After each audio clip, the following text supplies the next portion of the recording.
Coucou toi, coucou, coucou, coucou. J'espère que tu vas bien. Moi ça va très bien.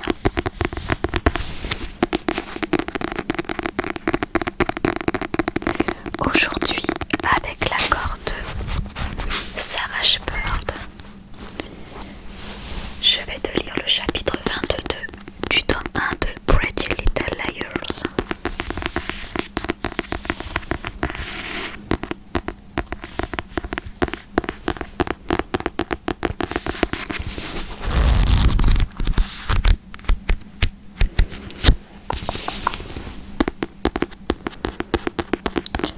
Donc la dernière fois, je t'ai lu le chapitre 21 où Emily a été à une soirée avec Ben. Je crois que c'était la soirée qu'organisait Noël Kahn. Et à cette soirée, elle a revu Aria. Puis elle s'est rendue compte que avec Ben ça allait plus trop. Puis elle a revu aussi Maya. Et à la fin du chapitre, elle a décidé de suivre Maya dans les bois. Et on s'en était arrêté là.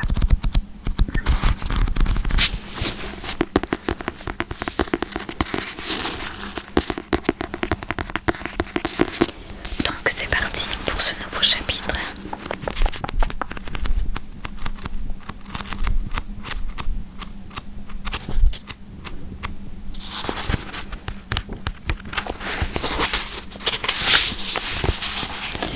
Chapitre 22. Chapitre 22. Chapitre 22. Les bombasses ne sont pas si différentes des filles ordinaires. Anna but une gorgée de sa vodka tonique et alluma une autre cigarette. Elle n'avait pas revu Sean depuis qu'il s'était garé sur la pelouse des Cannes 2 heures plus tôt. Et Mona avait également disparu.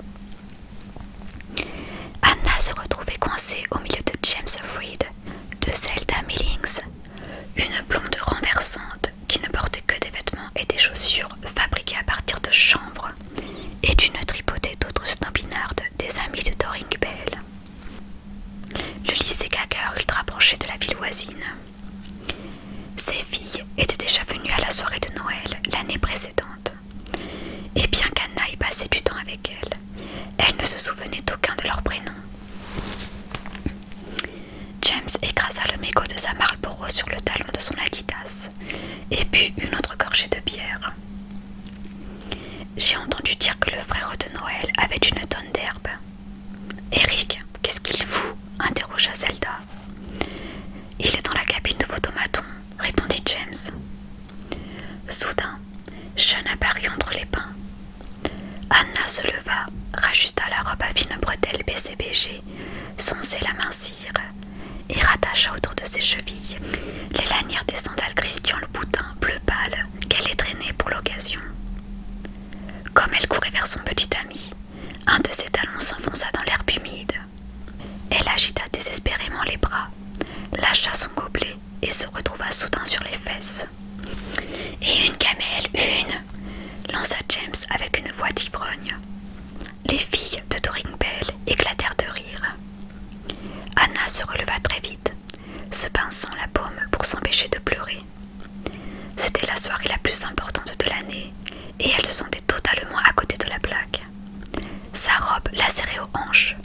Elle n'avait pas réussi à arracher un seul sourire à Sean pendant le trajet jusque chez les Cannes.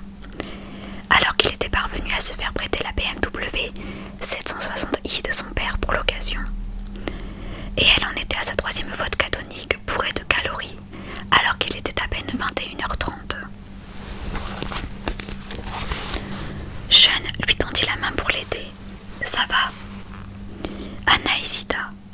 Sean portait un t-shirt blanc tout simple qui mettait en valeur son torse musclé, résultat d'une pratique intensive du foot, et son ventre plat dû à des gènes exceptionnels. Un jean pepper de Nîmes indigo qui lui faisait un cul d'enfer et des pumas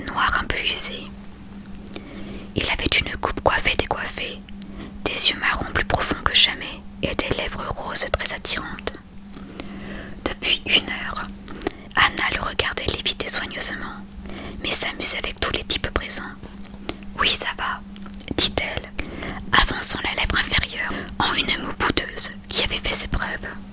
Qu'est-ce qui t'arrive? Interrogea Sean. Anna tenta de retrouver son équilibre sur ses talons hauts. On ne pourrait pas aller dans un endroit tranquille tous les deux. Les bois peut-être, suggéra-t-elle. Je voudrais qu'on parle. Sean haussa les épaules. Si tu veux. Bingo. Anna entraîna Sean sur le chemin qui conduisait à la forêt de la virilité. Les arbres projetaient sur eux de longues ombres noires. La jeune fille n'était venue dans ces bois qu'une fois auparavant, en 5e, parce que 2 de ses amis avaient rendez-vous avec des garçons. Pendant qu'Ali flirtait avec Noel Kahn et Spencer avec James Fried, Anna, Emily et Aria s'étaient assises sur des rondins de bois et avaient partagé une cigarette en attendant désespérément que cela se termine. Anna s'assit dans l'herbe et tira sur le bras de Sean pour qu'il en fasse autant. « Tu t'amuses bien ?» demanda-t-elle. « Ouais, c'est sympa », répondit le jeune homme. Il porta son gobelet à ses lèvres et but une petite gorgée. « Et toi ?» Anna hésita. La peau de Sean brillait sous le clair de lune. Il y avait une petite tache sur le col de son t-shirt. « Je suppose que oui. » Trêve de bavardage. Elle prit le gobelet de Sean, le posa par terre, puis passa ses bras autour du cou du jeune homme et se mit à l'embrasser. Là, le monde tanguait autour d'elle et dans sa bouche. Elle ne sentait que le goût du Schweppes, ce qui craignait un peu, mais tant pis. Au bout d'une minute, elle sentit Sean se dégager. Peut-être devait-elle passer à la vitesse supérieure. Elle remonta le bas de sa robe bleu marine, révélant ses jambes et un minuscule string en dentelle mauve qu'osa Bella. Il faisait frais dans les bois. Un moustique se posa sur sa cuisse. « Anna !» dit gentiment Sean en tendant la main pour baisser sa robe. Ce n'est... Mais il ne fut pas assez rapide. D'un geste vif, Anna avait déjà fait passer sa robe au-dessus de sa tête. Il balaya des yeux tout son corps, aussi incroyable que ça puisse paraître. Ce n'était que la 2e fois qu'il la voyait en sous-vêtements. À moins de compter la semaine qu'ils avaient passée ensemble dans la résidence secondaire des parents de Sean, à Avalon, sur la côte du Jersey. Mais se pavaner en bikini sur la plage, ce n'était pas la même chose que de se retrouver seule avec son copain en petite tenue. « Tu n'as pas vraiment envie d'arrêter, n'est-ce pas ?» susurra Anna en faisant mine d'enlacer Sean. Le jeune homme lui saisit les poignets. « Si. » Anna s'enveloppa du mieux qu'elle put dans sa robe. Elle devait déjà s'être fait piquer une centaine de fois par les moustiques qui regorgeaient dans les bois. Sa lèvre inférieure se mit à trembler. « Mais je ne comprends pas. Tu ne m'aimes pas ?» demanda-t-elle d'une toute petite voix. Sean mit longtemps à répondre. Non loin d'eux, Anna entendit glousser un autre couple. « Je ne sais pas », lâcha enfin le jeune homme. « Tout Jésus !» Anna s'écarta de lui. Les vodkas toniques s'agitaient dans son estomac. « Tu ne serais pas gaie par hasard ?» lança-t-elle sur un ton un peu plus mordant qu'elle n'aurait voulu. « Non !» protesta Sean, blessé. « Alors pourquoi tu ne veux pas coucher avec moi? Je ne suis pas sexy. » Bien sûr que si. Tu es l'une des plus jolies filles que je connaisse. Pourquoi ne t'en rends-tu pas compte? Que veux-tu dire? S'enquit Anna, dégoûtée. C'est juste que... commença Sean. Je pense que si tu avais un peu plus de respect pour toi-même... J'ai beaucoup de respect pour moi-même, s'exclama Anna. Elle recula et sentit une pomme de pain rouler sous ses fesses. Sean se leva. Il avait l'air triste et déçu. « Regarde-toi !» Il observa la jeune fille de la pointe de ses chaussures jusqu'au sommet de son crâne. « J'essaye juste de t'aider, Anna. » Des larmes montèrent aux yeux d'Anna, qui tenta de les ravaler. Il était hors de question qu'elle se mette à pleurer. Pas maintenant, et pas devant Sean. « J'ai beaucoup de respect pour moi-même, » répéta-t-elle. « Je voulais juste te montrer ce que je ressens. » J'ai décidé de faire preuve de discernement en matière de sexe, expliqua Sean sur un ton qui se voulait ni gentil ni méchant, simplement détaché. Je veux que la première fois ait lieu au bon moment et avec la bonne personne. Et je ne crois pas que tu sois cette personne-là. Il soupira et recula d'un pas. suis désolé. » Puis il tourna les talons et disparut entre les arbres. Anna était si embarrassée et si furieuse qu'elle en avait perdu l'usage de la parole. Elle voulut se lever pour suivre Sean, mais son talon se coinça de nouveau et elle retomba. Prostrée sur le sol, elle pressa ses pouces sur ses yeux pour empêcher ses larmes de couler. On dirait qu'elle va vomir. Ouvrant un œil, Anna vit deux types de troisième, qui avaient probablement débarqué à la soirée sans invitation. La mataient comme s'il s'agissait d'une fille qu'ils avaient créée en 3D sur leur ordinateur. « Allez vous faire foutre, espèce de pervers !» cria-t-elle en se relevant. De l'autre côté de la pelouse, elle vit Sean courir après Mason Byers en agitant un maillet de croquet jaune. Reniflant, elle épousseta sa robe et revint vers la piste de danse. Décidément, personne ne se souciait d'elle. Elle repensa au message reçu la veille. « Tu n'es même pas la préférée de ton père. » Soudain, elle regretta de ne pas avoir son numéro de téléphone.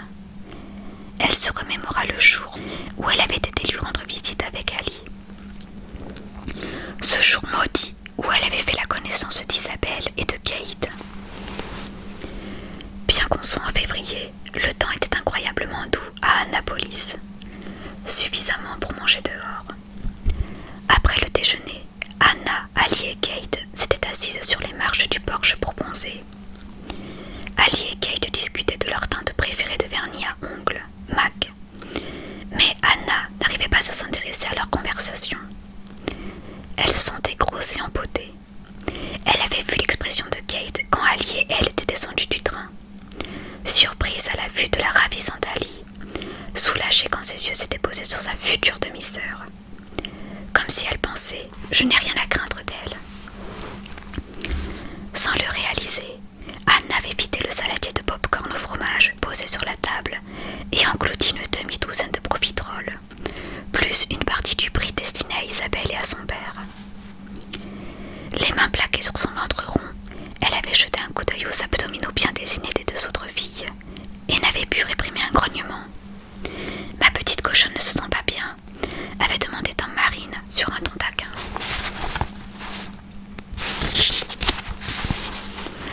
À ce souvenir, Anna frémit et porta les mains à son ventre désormais plat.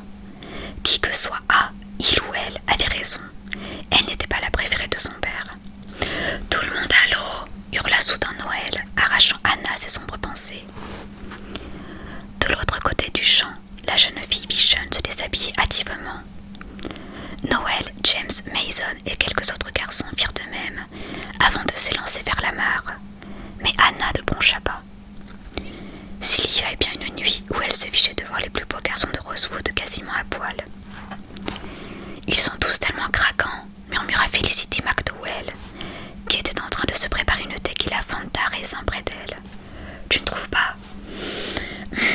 marmonna Anna. Elle serra les dents. Que son père et sa belle-fille parfaite aillent se faire foutre, et que Sean et son stupide discernement aillent aussi se faire foutre. Empoignant une bouteille de Ketel One sur la table des rafraîchissements, elle but à même le goulot. Elle faillit reposer la bouteille, mais, au dernier moment, décida de l'emporter à la mare. Sean n'allait pas s'en tirer comme ça. Il ne pouvait pas la plaquer, l'insulter et passer le reste de la soirée à l'ignorer. C'était hors de question. Anna s'arrêta près d'une pile de vêtements, qui ne pouvaient être que ceux de son ex. Jean proprement plié, petite chaussette blanche roulée à l'intérieur des baskets. Après s'être assurée que personne ne l'observait, elle s'empara du jean et s'éclipsa. Que diraient les autres membres du club de chasteté si Sean se faisait surprendre entrant chez lui en boxeur? Comme elle se dirigeait vers les bois pour y planquer le jean de son ex, Anna sentit quelque chose tomber d'une poche et atterrir à ses pieds. Elle ramassa l'objet et le fixa un moment en attendant que sa vision se dédouble. La clé de la BMW. Génial, souffla-t-elle en caressant le bouton de l'alarme du bout du doigt. Lâchant le jean et l'abandonnant sur le sol, elle fourra la clé dans son sac de soirée mochino bleu. C'était une nuit parfaite pour une virée en voiture. Et c'est la fin de ce chapitre. Donc un